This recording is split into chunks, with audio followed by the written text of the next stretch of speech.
السلام عليكم ورحمة الله وبركاته. النهاردة هناخد المد بالياء. كنا في الحلقة اللي فاتت اتكلمنا عن المد بالألف، والنهاردة بقى نتكلم عن المد بالياء. ولازم قبل ما نعرف المد بالياء نكون عارفين الحروف بحركة الكسر تمام ومتقنينها تماما. بالنسبة لهنا المد بالياء لازم بيكون اللي قبله مكسور تمام. اللي قبله مكسور ده اللي هو اسمه المودود. فلو جينا نشوف حركة الكسر مش بنطول فيها، احنا بنكسر، انما حركة المد بنمد فيها قوي. ماشي، فلو جينا هنا نبص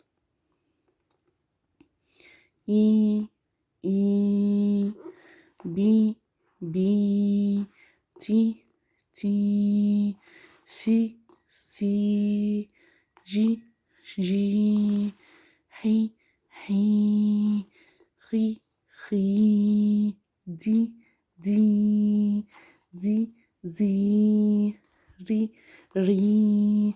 هنا دمج لك المد بالألف مع المد بالياء.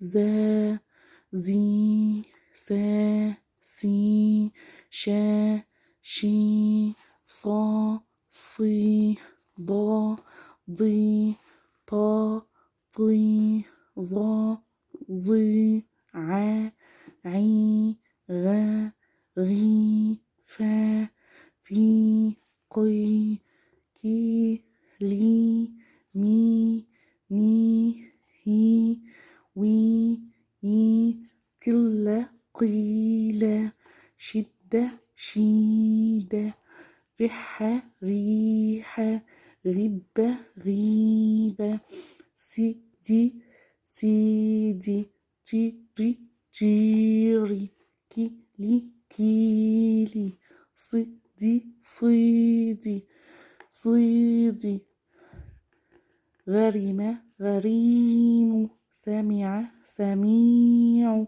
شهد شهيد نعم نعيم علم عليم أمين أمين.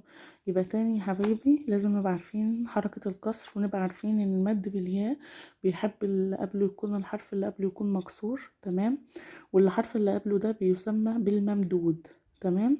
ماشي، يا ريت لو عجبكم الفيديو ما تنسوش تعملوا لايك واشتراك وتفعلوا زر الجرس عشان يوصلكوا كل جديد. شكرا والسلام عليكم ورحمة الله وبركاته.